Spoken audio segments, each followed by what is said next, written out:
SM Islamic TV বাংলার পক্ষ থেকে আপনাদের সবাইকে আসসালামু আলাইকুম।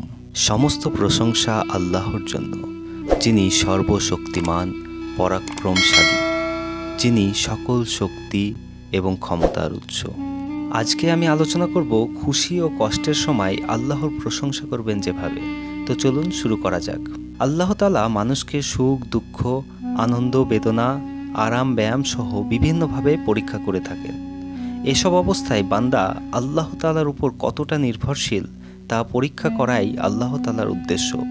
খুশি ও কষ্ট উভয় সময়েই আল্লাহর প্রশংসা করাও ইবাদত। মানুষ খুশির সময় বা অতি আনন্দে আল্লাহর স্মরণ থেকে গাফেল হয়ে যায়। আবার যখন চরম দুঃখ, কষ্টে পতিত হয় তখন কেউ কেউ আল্লাহর আশ্রয় প্রার্থনা করে, আবার কেউ কেউ আল্লাহ তাআলার উপর নাখোশ হয়, আল্লাহ তাআলাকে গালমন্দ করে, যার কোনোটি ঠিক নয়। মানুষের উচিত খুশি ও কষ্ট উভয় সময়ে আল্লাহর প্রতি শুকরিয়া আদায় করা তথা প্রশংসা করা।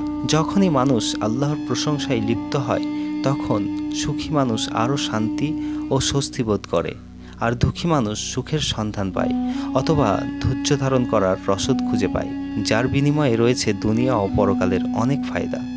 এই কারণে প্রিয় নবী তার উম্মতকে খুশি ও কষ্টের শুকরিয়া বা আল্লাহর প্রশংসা আদায় করার পদ্ধতি শিখিয়েছেন। হাদিসে এসেছে, হযরত আয়েশা রাদিয়াল্লাহু তাআলা আনহু বর্ণনা করেন, প্রিয় নবী সাল্লাল্লাহু আলাইহি সাল্লাম খুশির সময় বলতেন, আলহামদুলিল্লাহিল্লাযী বিনিমাতিহি তাতিমাস সালিহাত। অর্থ, সমস্ত প্রশংসা আল্লাহর জন্য, যার অনুগ্রহে সব শুভ কাজ সম্পূর্ণ হয়। আর কষ্টের সময় বলতেন, আলহামদুলিল্লাহিল্লাযী আলা কুল্লি হাল। অর্থ, সর্বাবস্থায় সব প্রশংসা আল্লাহ তাআলার জন্য।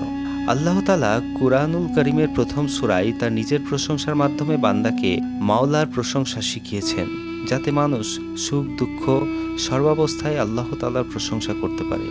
আল্লাহ তাআলা মুসলিম উম্মাহকে খুশির এবং কষ্টের সময় তার শেখানো ভাষায় প্রিয় নবীর উল্লেখ করা প্রশংসা বাক্য দ্বারা শুকরিয়া আদায় করার তৌফিক দান করুন। আমিন।